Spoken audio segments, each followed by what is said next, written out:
This is our moulding room, where all mould creations are completed.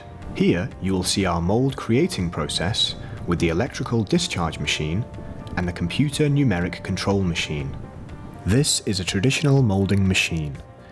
In order to create a mould, we must first engrave a copper die. Then our technicians fine-tune the die and input all the corresponding data needed into the machine. A mould is then created using an electro-discharge erosion method. This is a computer numeric control hard machining machine.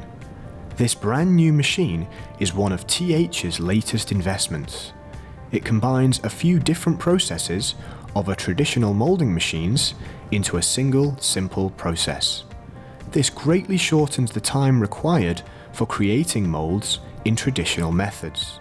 The engraving time of these new machines is remarkably faster, taking only a maximum of 8 hours to complete a full set of moulds for bulk production, while the detail of the logo is much more precise than the traditional way.